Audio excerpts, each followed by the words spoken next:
bienvenidos a este segmento especial de MDC TV. Yo soy Mariela Irala y hoy vamos a entrevistar a unos autores locales que van a ser partícipes en la Feria del Libro que se organiza anualmente en Miami-Dade College en el recinto de Wolfson Campus. Nuestro primer invitado nos va a presentar Miami Unplugged. Es uno de los coautores, Hernán Vera Álvarez. ¿Cómo estás, Hernán? Bienvenido. Un placer. Y bueno, y nos vas a venir a contar un poquito sobre el libro. ¿Cómo surge esta inspiración? Sé que no es tu primer libro de Miami, pero ¿cómo es que empieza esta pasión por Miami Unplugged?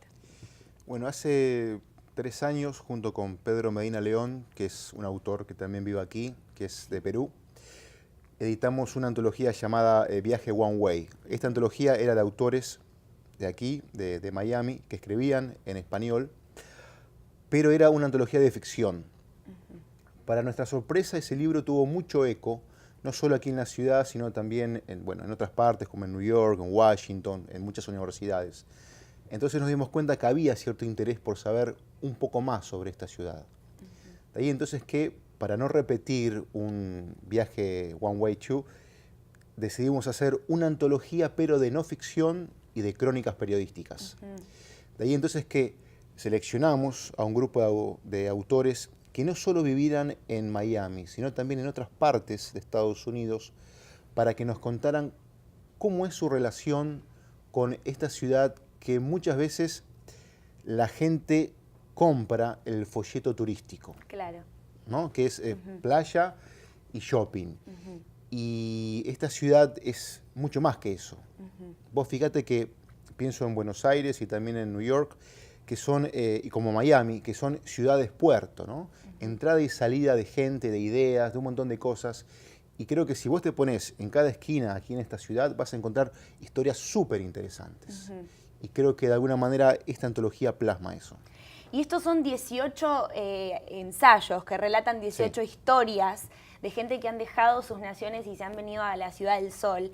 ¿Qué historias podemos ver? Un ejemplo de que nos puedas contar, algo que te haya sorprendido de que ha vivido la gente aquí. Bueno, yo creo que esta antología puede ser tomada como una ruleta emocional.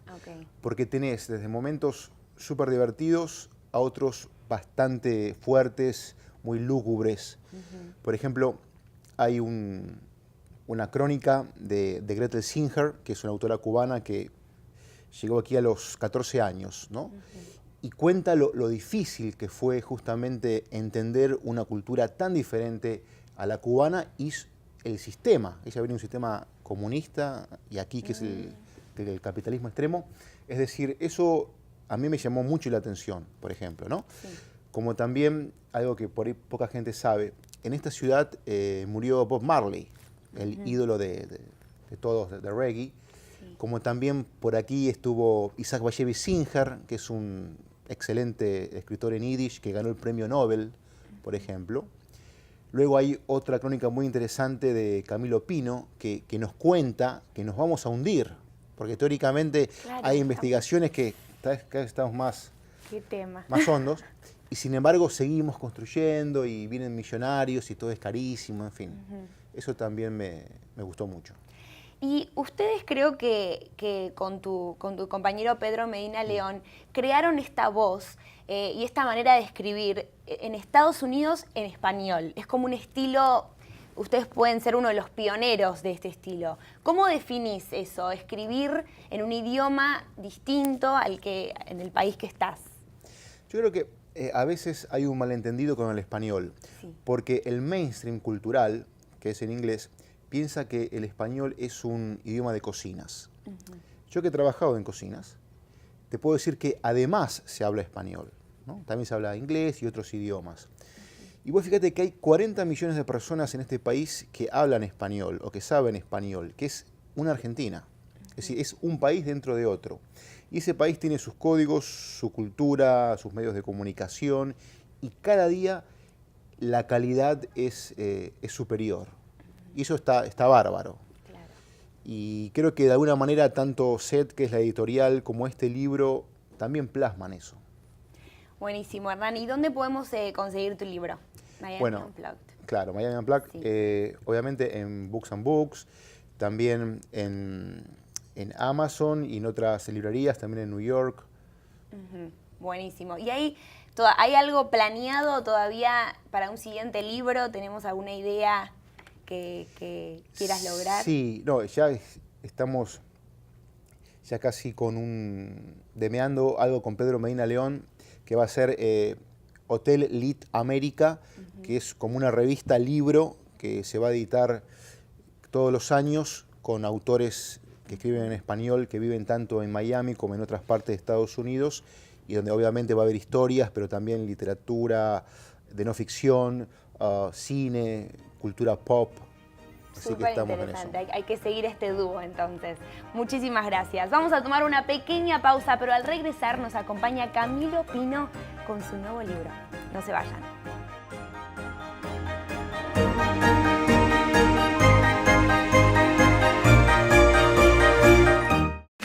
Ser creativo. Ser un héroe. Ser la solución. Ser la conexión. Ser innovador. Ser global. Ser exitoso. Ser quien eres. Ser MDC. Ser Miami-Dade College.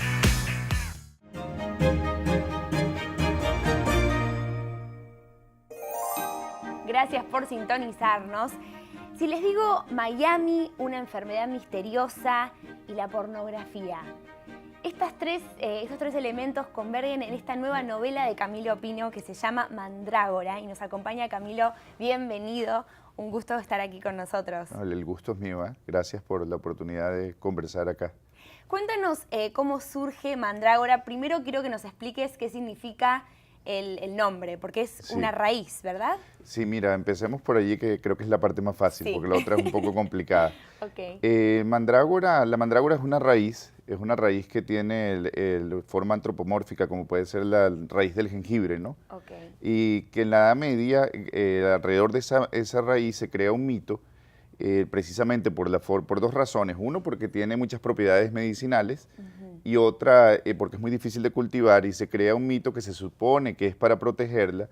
El mito consiste en decir que la raíz de la mandrágora en realidad es un ser humano vivo, hombre o mujer, y que si lo cortan, llora de tal manera que mata a la persona que corta. Es una planta que tiene propiedades mágicas. Wow. Por allí viene más o menos el mito. Okay. Ahora me preguntabas por inspiración, ¿no? Sí. ¿Cómo surge este libro? Y eso es un poco complejo porque es una novela muy transgresora. Sí. Entonces, en vez de hablar de algo concreto, preferiría decirte que está muy inspirada en la televisión tipo B. Okay. En la televisión clase B, en series de terror con un elemento corporativo, donde hay como toda una series de los 80s, por ejemplo. También pensaría en cuentos de hadas, donde hay transformaciones. Eso puede ser otra referencia para la novela. Y todo eso combinado como con realismo, ¿no? Qué lindo que no tenés límites a la hora de escribir, tu imaginación. Sí. ¿No te clasificas como un tipo de autor o no tienes mira, a mí me gusta pensar en escribir como un ejercicio de libertad, ¿no? Sí. Es un problema que tengo es un buen problema. a la hora de la técnica, a la hora de sentarme a escribir, de poder contener mis historias. Me cuesta mucho contenerlas, pero lo he aceptado. Yo creo que hay escritores de ingenio y escritores más contenidos. Admiro a los escritores contenidos como uno admira la grama o el pasto del vecino, pero soy definitivamente un escritor de ingenio y sí, juego con la imaginación. Y Camilo, aquí en esta ciudad que es tan cultural, tan variada, también podemos ver en tus libros que reflejan diferentes lugares, mucha combinación. En este libro Mandrágora hablas de Japón, de Buenos Aires, de Miami. ¿Cómo surgen estos lugares y por qué estos lugares? Sí, mira, los lugares me los dictan la historia, ¿no? Y quizás tenga que ver con mi experiencia, son lugares que yo conozco, ¿no? ¿Cómo surgen? El caso de Miami, pues es muy obvio, es el centro de gravedad, y los otros sitios yo creo que son más necesidades de la historia, excusas literarias. que tienen que ver con lo que estoy contando allí. Pero no hay una razón específica. Van apareciendo, como te decía, yo me imagino muchas cosas, ¿no? Claro. Entonces, pues van apareciendo esas ciudades y dejo que aparezcan, no las reprimo. Y tratas de no meterte con la realidad. Ahora tu país, Venezuela, está pasando por una situación complicada, pero tratas de aislarte de eso o de alguna manera lo involucras en tus libros. Mira, el caso venezolano, fíjate que hay una intención casi formal de no mencionar al país, que tiene que ver con mi trayectoria, con el hecho de que mi trayectoria anterior está muy relacionada con Venezuela. Y también es un truco mío. ¿Cómo me afecta la realidad? Todo afecta a un escritor. Y a veces las cosas que parecen más fantásticas son las más reales. Y las más reales son las más fantásticas. Mi país está allí porque hay gente que viene de ese entorno, pero no tiene que ver con Venezuela directamente la novela. Está bien, muy bien. Entonces vamos a hablar un poquito de tu padre, Elías Pino Iturrieta, que es un historiador, una persona, una leyenda de Venezuela. Quiero que nos cuentes un poquito cómo él te inspira, cómo te asimilas y también cómo te diferencias a él. Sí. Bueno, a ver, uno de los recuerdos infantiles que tengo yo más fuertes es el de mi padre leyendo en voz alta, porque él todo lo que escribe lo lee en voz alta antes, ¿no? Y cómo trabajaba el ritmo, cómo aquello tenía como una musicalidad, ¿no? Si yo voy a mis orígenes y a mi interés por la literatura, tengo que pensar en dos sitios. El primero, la biblioteca, que es el sitio donde él trabajaba, y el segundo es esa voz, ese ritmo, ¿no? Que yo creo que los escritores pues tomamos mucho en cuenta, ¿no? En cuanto a cómo se me diferencia, pues bueno, venga, él es historiador, sí. Él trata de contar realidades, él tiene una trayectoria amplísima, yo soy un escritor que inventa ficciones que no tiene casi trayectoria, creo que más diferencias no puede haber, ¿no? Claro, pero bueno, de una manera u otra se ayudaron, ¿no? Él te ayudó a ti muchísimo. Bueno, me ayudó primero que nada creándome, ¿no? Claro. Pero ahí empezó. Pero no, oye, es mi padre, Sí. En términos de mi trabajo, creo que la ayuda más directa tiene que ver con la biblioteca, con la biblioteca y con compartir un interés en la lectura. Bueno, Camilo, muchísimas gracias por acompañarnos. ¿Dónde podemos conseguir tu libro, Mandrágora? Mira, para los mayamenses, yo diría que el mejor sitio es la librería Altamira, que está en Coral Gables. Books and Books también lo tiene. Y para los no mayamenses, lo más sencillo es buscarlo online, ya sea a través de la página del editor de SED o de SED, S-E-D. O de Suburbano Ediciones o de Amazon, que al final es lo más. Sí, ahí está todo, ¿no? Sí. Gracias, Camilo. A ustedes les digo que vamos a tomar una pequeña pausa, pero al regresar vamos a estar con la autora Isabel García Cintas, que nos viene a presentar su nueva novela misteriosa. No se vayan.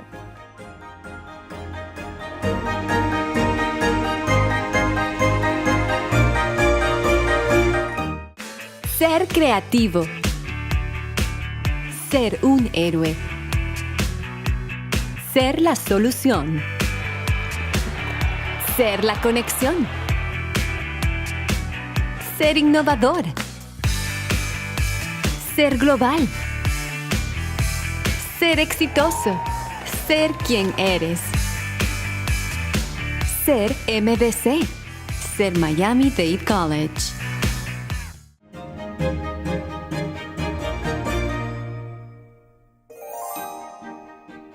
Gracias por acompañarnos. Hoy estamos con Isabel García Cintas, que va a presentar su libro La Casa Vieja y otros relatos. Bienvenida, Isabel. Muchísimas gracias, Mariana. ¿Cómo estás hoy? Muy bien, gracias. Cuéntanos un poquito de tu trayectoria, porque tú naciste en Argentina, estuviste por Australia, Estados Unidos. Cuéntanos cómo fue un poquito tu historia.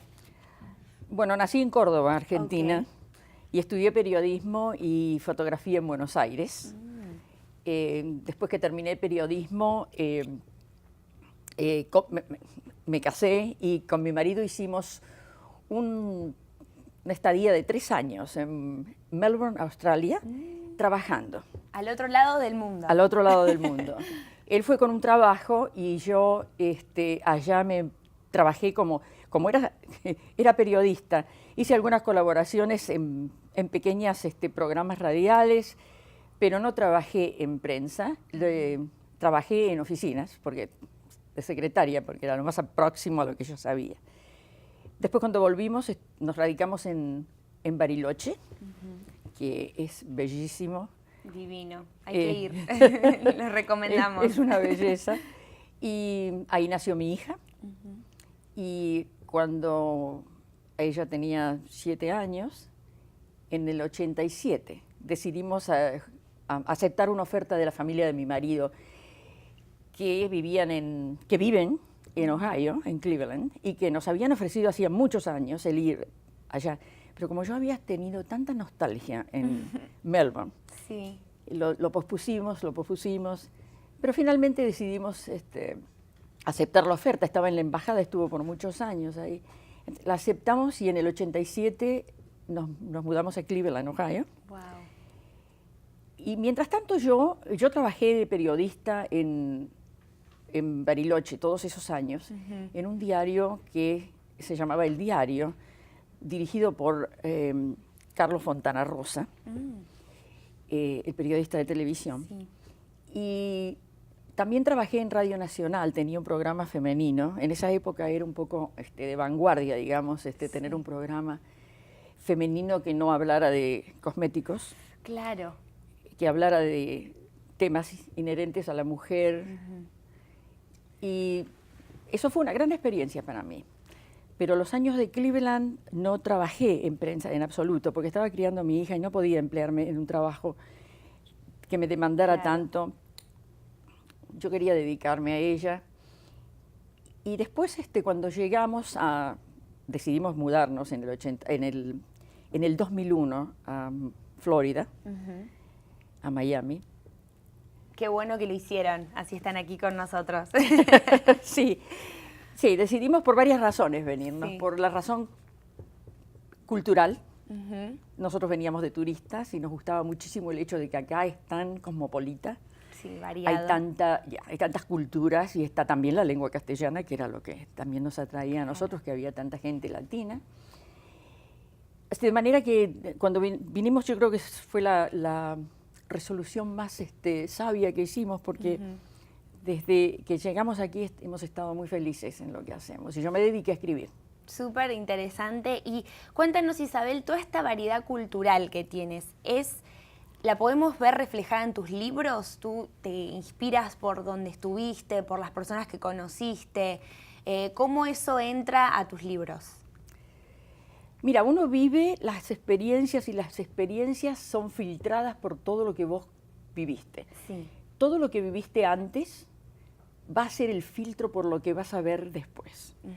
Entonces cada cosa se va sumando a tu experiencia y te va armando y te va modelando como si uno fuese una estatua o una obra de una construcción. De manera que cuando uno escribe, todos esos elementos de esa construcción están ahí. Claro. ¿Se ven o no se ven? Siempre presente. Y bueno, finalmente quiero que nos cuentes, por favor, de La Casa Vieja y otros relatos, que son también historias de mujeres que están en partes del mundo distintas, ¿no? Sí. ¿Cómo surgió y cómo fue tu inspiración en esto? La Casa Vieja fue surgiendo a medida que yo escribía las otras 2 novelas. Sí. Yo escribí la historia de mi familia, del Mediterráneo al Plata, porque ellos vinieron del Mediterráneo, del mar Mediterráneo, las 2 familias, al Río de la Plata. Yo tenía cuentos, porque toda mi vida yo quise escribir, quise ser escritora, y fui periodista porque no iba a ser escritora. Claro. No se comía con eso, me decían, tenés que tener una profesión. Algo sí. Entonces armé este libro, y mientras yo armaba este libro, de alguna manera iba haciendo otros cuentos. Cuando terminé este libro, también tenía otros cuentos. Entonces, para la época que yo ya tenía estas 2 novelas hechas, este trabajo que estaba en un cajón, de pronto tuvo cuerpo y se me ocurrió ponerlas todas juntas. Y esas son mujeres que yo he visto, casos que yo he conocido. Hay poquitos de realidad mía insertados en alguno de los cuentos. hay solo 2 cuentos que son reales, que son históricos, que tienen que ver conmigo. La Casa Vieja es uno, porque es personal. Pero lo demás es todas historias. Entonces, teniendo ese material que reflejaba distintas mujeres en distintas situaciones, u hombres con una mujer que vive en una situación, me dije, bueno, creo que hay material para un volumen. Muy lindo y felicidades porque ganaste el award-winning, el International Latino Book Awards que se organiza en California. En California. ¡Qué sorpresa! Sí, es una institución que trabaja para la literatura hecha por latinos, en inglés o en castellano, y es bastante importante. Es el latino... es la única que yo conozca, institución latina que trabaja para esto. Y hacen premia. Tanto como premios que le dan, y hay autores muy conocidos latinos también que participan, como también material para eventual televisión o cine. ¡Ay, qué interesante! Entonces ellos trabajan mucho, eso es Bueno, Isabel, muchísimas gracias por estar con nosotros. Ya saben, La Casa Vieja y otros relatos los pueden ver en el Miami Book Fair. Vas a estar, bueno, presentaste y vas a estar muy involucrada en nuestra escuela, ¿verdad? Miami Dade. En el Miami Dade. Estoy involucrada porque yo creé estos cuentos siempre alrededor de cursos en la escuela. Qué bueno. Bueno, muchísimas gracias. Y esto ha sido todo por hoy. Les agradecemos a ustedes, a nuestros invitados, en especial a nuestros invitados por promover la educación con los libros y apostar a los libros que son tan importantes. Como dijo el escritor español y autor Don Quijote, Miguel de Cervantes Saavedra, el que lee mucho y anda mucho, ve mucho y sabe mucho. Yo soy Mariela Irala y que tengan un muy buen día.